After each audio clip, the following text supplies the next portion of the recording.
ছাত্র সমাজ আন্দোলন সংগ্রামের মাধ্যমে সেই বিগত স্বৈরাচার বিদায় হয়েছে। এই স্বৈরাচার শেখ হাসিনা, এই শেখ পরিবার কখনো আর কোনোদিন বাংলার মাটিতে আর আসবে না। চ্যালেঞ্জ করে বলে দিতে পারি, আর বাংলার মাটিতে আর আসবে না। বন্ধুরা আমার, বিসমিল্লাহির রহমানির রহিম। উপস্থিত সকল নেতৃবৃন্দ, সামনে অঙ্গ সংগঠন নেতৃবৃন্দ, আসসালামু আলাইকুম।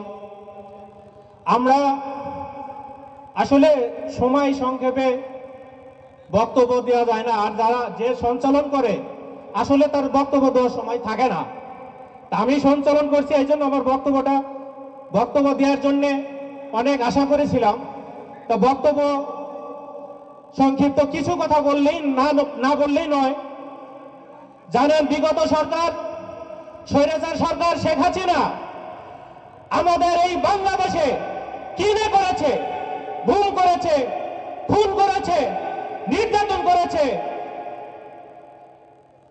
আমরা ঘরে বসে থাকতে পারি নাই, ঘরে শুয়ে থাকছি, আমাদের নামে মামলা হয়েছে। আর এই সরকারের পরিণতি কি হয়েছে? আজ 5ই আগস্ট ছাত্র সমাজ আন্দোলন সংগ্রামের মাধ্যমে সেই বিগত স্বৈরাচার বিদায় হয়েছে। এই স্বৈরাচার শেখ হাসিনা, এই শেখ পরিবার কখনো আর কোনোদিন বাংলার মাটিতে আর আসবে না। চ্যালেঞ্জ করে বলে দিতে পারি, আর বাংলার মাটিতে আর আসবে না। বন্ধুরা আমার, আজ এই একটা কথা বললেই নয়। 11টার সময় যখন জেলা বিএনপি নেতৃত্ব শূন্য হয়, তখন অ্যাডভোকেট আসলাম সাহেব এই হালটি ধরেন এবং দলকে সুসংগঠিত করেন। এই আসলাম সাহেবের হাতকে শক্তি করার জন্য আমরা সবাই ঐক্যবদ্ধ কাজ করে যাব, এই বলে আমার বক্তব্য শেষ করছি।